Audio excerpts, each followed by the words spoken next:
Hello everyone, welcome to this important video. आज मैं आप लोगों को सीटेट दिसंबर 2024 के सीडीपी के सिलेबस के बारे में बताने वाली हूँ कि आखिर सीडीपी में कौन कौन टॉपिक्स आप सभी को पढ़ना है। तो आइए शुरू करते हैं।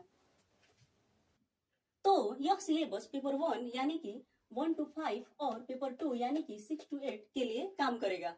यहाँ पर हम लोग केवल सीडीपी के बारे में बात कर रहे हैं। तो सीडीपी में कुल 30 प्रश्न पूछे जाते हैं। सीडीपी का फुल फॉर्म होता है चाइल्ड डेवलपमेंट एंड पेडागोजी, यानी कि बाल विकास एवं शिक्षण शास्त्र। तो सीडीपी में पहला टॉपिक है विकास की अवधारणा एवं इसका अधिगम से संबंध, यानी कि इसमें आप लोगों को पढ़ना है विकास की परिभाषा, विकास का अर्थ और अधिगम की परिभाषा, अधिगम का अर्थ और विकास का अधिगम के साथ क्या संबंध है, इसको आप सभी को पढ़ना है। अर्थात concept of development and it's relationship with learning. दूसरा टॉपिक है बाल विकास के सिद्धांत, यानी कि बालक में कौन से विकास पाए जाते हैं उसके सिद्धांत को पढ़ना है, अर्थात प्रिंसिपल्स ऑफ चाइल्ड डेवलपमेंट। तीसरा टॉपिक है आनुवंशिकता एवं वातावरण का प्रभाव, यानी कि यहाँ पर आप सभी को पढ़ना है बालकों में आनुवंशिकता और वातावरण का क्या क्या प्रभाव पड़ता है, अर्थात influence of heredity and environment. चौथा टॉपिक है समाजीकरण की प्रक्रिया, इसको आप सभी को पढ़ना है, अर्थात सोशलाइजेशन प्रोसेस। अगला टॉपिक है पियाजे, कोहलबर्ग एवं वाइगोत्स्की के सिद्धांत। यहाँ पर आप सभी को पियाजे का सिद्धांत, कोहलबर्ग का सिद्धांत, वाइगोत्स्की का सिद्धांत इसको पढ़ना है, अर्थात प्रिंसिपल्स ऑफ पियाजे, कोहलबर्ग और वाइगोत्स्की।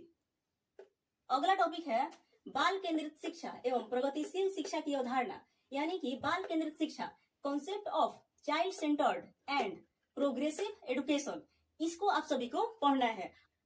अगला टॉपिक है बुद्धि निर्माण एवं बहुआयामी बुद्धि, यानी कि construction of intelligence and multi dimensional intelligence, इसको आप सभी को पढ़ना है। अगला टॉपिक है भाषा एवं चिंतन, इसमें आप सभी को भाषा का अर्थ, भाषा का परिभाषा एवं चिंतन का अर्थ, चिंतन का परिभाषा डिटेल रूप से पढ़ना है, अर्थात लैंग्वेज एंड थॉट को आप सभी को पढ़ना है। अगला टॉपिक है समाज निर्माण में लैंगिक मुद्दे, यानी कि सामाजिक निर्माण में लैंगिक मुद्दे क्या क्या होते हैं उनको आप सभी को पढ़ना है, अर्थात gender issues in social construct.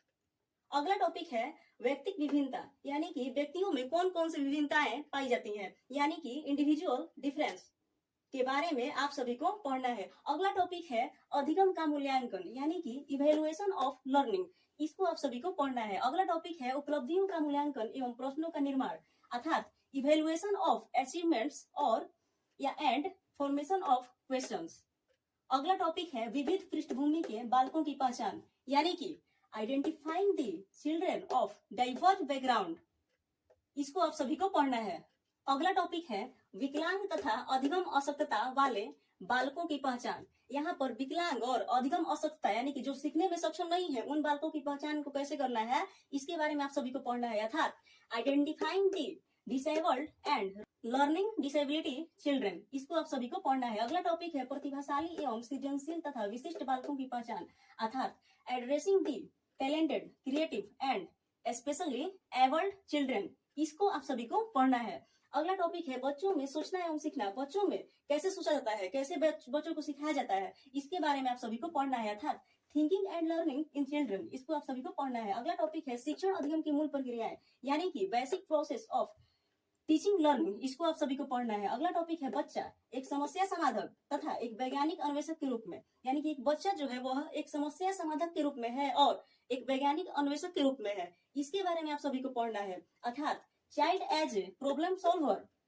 And a scientific investigator. अगला टॉपिक है बच्चों में अधिगम की वैकल्पिक अवधारणाएं, यानी कि बच्चों में सीखने की वैकल्पिक अवधारणाएं कौन कौन से होते हैं, इनको आप सभी को पढ़ना है, अर्थात alternative conceptions of learning in children, इसको आप सभी को पढ़ना है। अगला टॉपिक है संज्ञान एवं संवेग, यानी कि कॉग्निशन एंड इमोशन, इसको आप सभी को पढ़ना है। अगला टॉपिक है अभिप्रेरणा एवं अधिगम, इसमें आप सभी को अभिप्रेरणा का अर्थ, परिभाषा और अभिप्रेरणा कितने प्रकार के होते हैं, इसके बारे में आप सभी को पढ़ना है। और अधिगम के बारे में पढ़ना है कि सीखना क्या है, अर्थात मोटिवेशन एंड लर्निंग क्या है। अगला टॉपिक है राष्ट्रीय पाठ्यचर्या की रूपरेखा, अर्थात NCF 2005, national curriculum framework, NCF 2005 के बारे में आप सभी को पढ़ना है। इस प्रकार यहाँ पर सीडीपी में कुल 22 टॉपिक्स हैं जिसको कि आप सभी को पढ़ना है। यदि आप लोग इन सारे टॉपिक्स को कम समय में ही कंप्लीट करना चाहते हैं तो आप लोग प्लेलिस्ट में जाकर चेक कर सकते हैं। 1-2 दिन में ही इसका प्लेलिस्ट तैयार कर दिया जाएगा।